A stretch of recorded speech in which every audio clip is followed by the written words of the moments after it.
महाराष्ट्राचा सुखाने नांदत असताना एक दुष्ट कार्ययोगाची वक्रदृष्टी महाराष्ट्रावर महाराष्ट्र परकीय स्वाऱ्यांच्या टाचेखाली परडला जातो. अपहरण, अपमान, जुलूम, जबरदस्ती, अन्याय, अत्याचार, मंदिरांची तोडफोड, स्त्रियांची, धनधान्यांची लुटालूट थांबता थांबत नव्हती.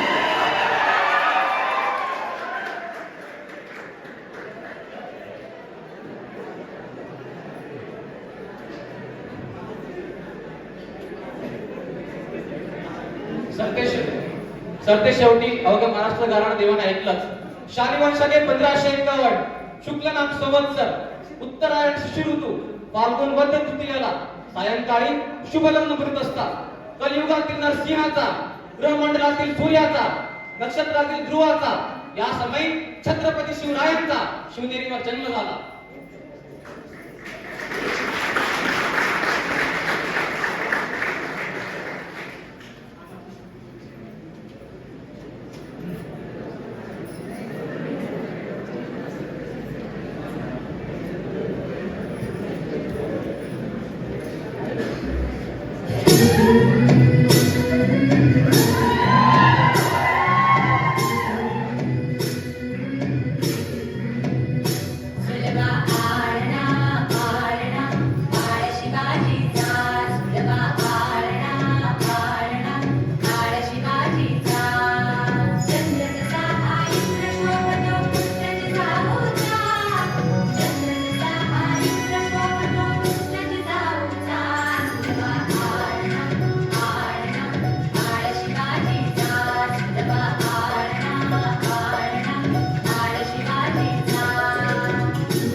एकटे नेतृत्व कधी सामान्य उभे करू शकत नाही. त्यासाठी तशी कर्तबगार माणसे, निष्ठावंत मावळे घडवावे लागतात. अशी मावळे परखायला शिवबांनी त्यावेळेपासून सुरुवात केली होती.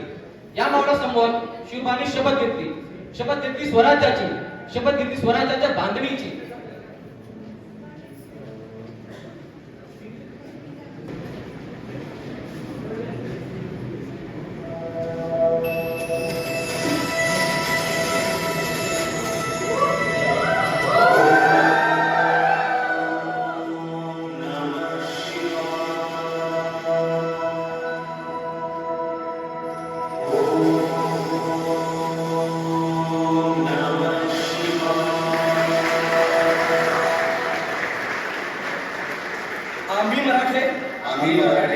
यवनांची पीडा नष्ट करण्यासाठी हिंदवी स्वराज्य स्थापन करीत आहोत. यवनांची पीडा नष्ट करण्यासाठी हिंदवी स्वराज्य स्थापन करीत आहोत. राष्ट्रभावनेने संघटन करून देशावरील परकीयांचे आक्रमण नष्ट करीत आहोत. स्वकीय व परकीय शत्रूंचे उच्चाटन करण्यासाठी स्वराज्य स्थापन करीत आहोत. यात तू आम्हास यश द्यावे. हे राज्य व्हावे हितर श्रींची इच्छा.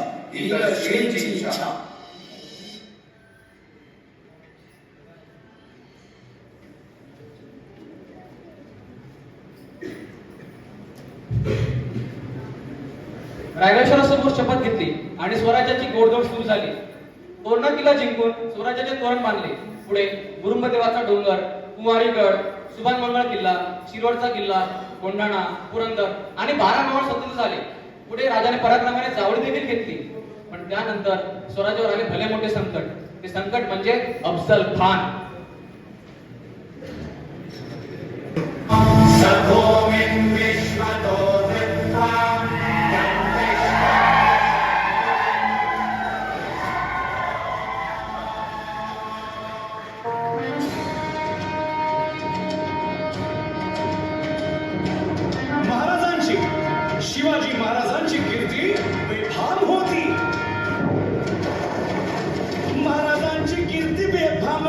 भल्या भाल्यांना फुटला घाम याला कोण घालील येसेने दरबारी कुस्ती भेगेल बडी बेगम म्हणजे अली आदिल शहाची आई बर का नजरे तिच्या अंगावर दरबार झाला गपगार कुणी घेईना पुढाकार साऱ्यांनीच मानली हार इतक्यात अचानक एक सरदार उठला बोलला हम लाएंगे शिवाजी को त्याने बोला उचलला नवदेचं अफजल खाने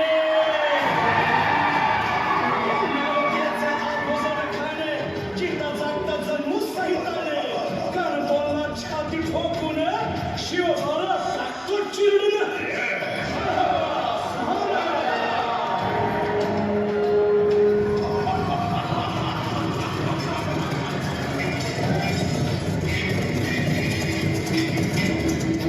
आता शिवबाचं काही खरं नाही इकडं निजाम तिकडं मुघल पलीकडं इंग्रज जो तो हेच बोलू लागला महाराज आपला जीव मोलाचा आहे खानाचं सैन्य अफाट आहे त्याच्यासमोर आपला टिकाव लागणं अवघड आहे काही दिवसांसाठी आपण कुठेतरी अज्ञातस्थळी निघून जा काय म्हणाल रायबा मासाहेब आम्हाला आमच्या जीवाची पर्वा नाही राजांचा जीव वाचणं गरजेचं आहे रायबा शिवबा केवळ आमचा पुत्र नाही तर अवघ्या मराठी जनांचा स्वाभिमान आहे या मातेने आपला पुत्र गमावला तरी बेहत्तर परंतु भ्याडपणे पळून जाऊन या मराठी मुलखाचा स्वाभिमान गमावता कामा नये अशा वाघिणीचं तुमच्या मासाहेब आपला पुत्र आणि मराठी मुलखाचा स्वाभिमान विजय टिळा लावूनच परत केला. वाघिणीचा देव छावा गनिमाला कसा ठेचावा डोक्यात नेहमी कावा भेटीचा धाडला सांगावा खानाच्या भेटीसाठी महाराजांना एक शानदार शामियाना उभारला होता आणि अशा या शामियाना खान डौल पडले तयारा खान डौल पडले सैयदांच्या संगतीला सैयदांच्या संगतीला शिवबाच्या संगती महारा राजाला पाहून खान म्हणतो कसा आओ आओ शिवाजी आओ हमारे गले लग जाओ खानाने राजाला आलिंगन दिलं आणि दगा केला कटारीचा वास त्यानं केला कटारीचा वार त्यानं केला खरं वाचाय झाला खरं वाचाय झाला चिलखत होतोय अंगाला चिलखत होतोय अंगाला खानाचा वार फुका गेला खान गडबडला इतक्यात महाराजानं पोटामध्ये केला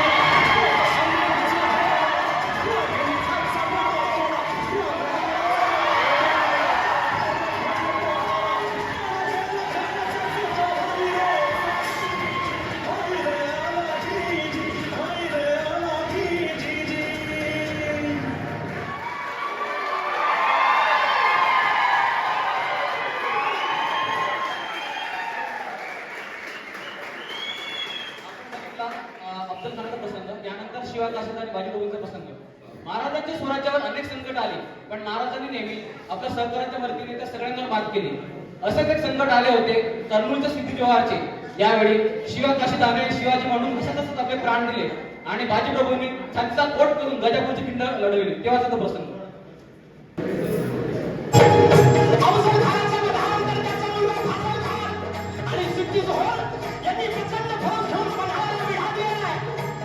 शक्तीपेक्षा युक्ती महत्वाची असते महाराजांनी शिवा काशी यांना बोलावून घेतलं आणि विचारले शिवा आमचं रूप घेऊन सिद्धीला भेटायला जातोस आणि शिवा म्हणाला वही महाराज जातो की आणि मग काय घडलं काय रात्रीच्या पहिल्या प्रहरास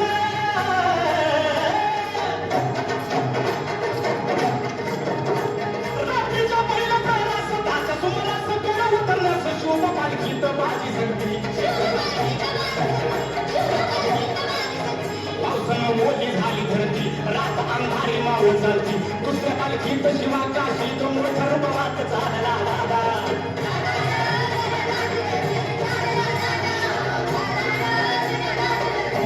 दोन पालखी गेलेल्या आहेत त्यापैकी एका पालखीला खानाच्या सैन्यानं गळाला घातला पालखीतनं शिवाला बाहेर काढलं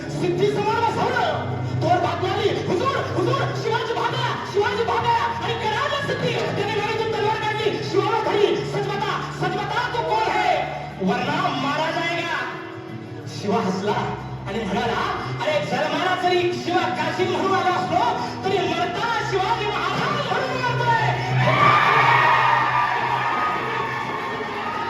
आणि शिवा समजत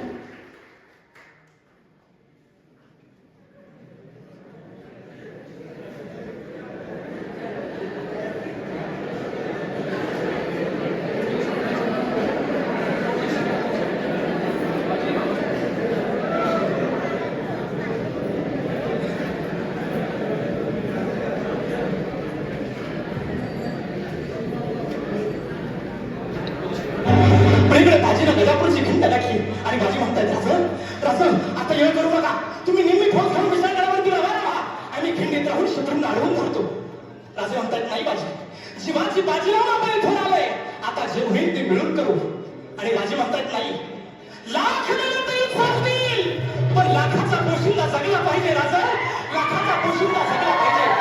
आणि त्या खिंडीच्या तोंडाला काय प्रकार झाला, काय काय उभा राहून बाजी खिंडीला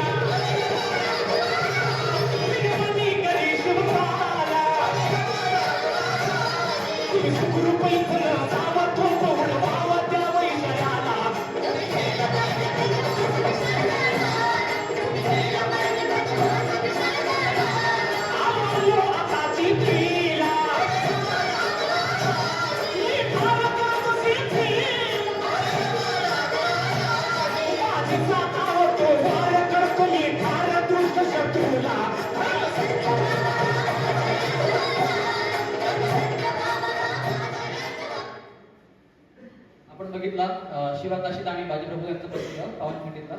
हा, त्यानंतर आपण बघूया तानाजी मालुसरे यांचा प्रसंग. महाराजांनी लहानपणापासूनच खेळगडी सवंगडी जमावले होते. राजांच्या जीवाला जीव देणारी माणसं. असाच एक वीर ज्याने राजांच्या शब्दाखातर पोटच्या मुलाचं लग्न बाजूला सारलं आणि कोंढाण्याची मोहीम हाती घेतली. ते वीर म्हणजे सुभेदार तानाजी मालुसरे. त्यांचा प्रसंग आपण बघूया.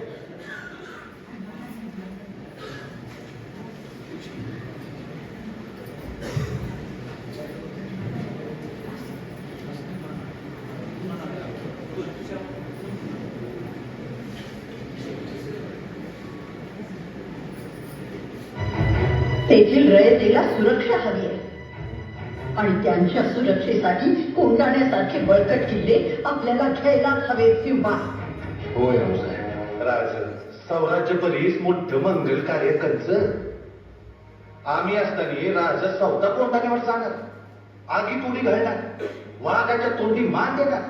आम चौपीक काय वटांवर या मुठमुठ मिशा कशाला, या पराती एवढ्याला छात्या कशाला, हे मुदगलावानी टणक दंड कशाला, ही मजबूत मंदेट कशाला, कशाला मिशांना पिळ भरायची अवसा.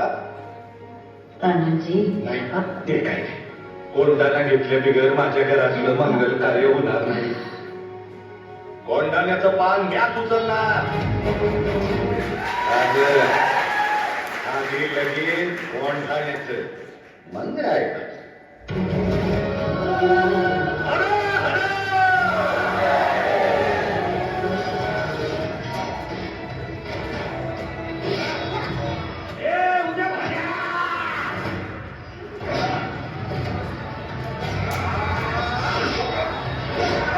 तुमच्यासारख्या मोगलांच्या गुलामांना हे कधीच समजायचं नाही का साम्राज्याचं, शिवाजी राजांचं आणि भागव्याचं रक्षण कराया आम्ही मराठे छातीचा कोट करून तुमचं मंगळ हा साम्राज्य पातूर पोचस तवर उकळून टाकावे.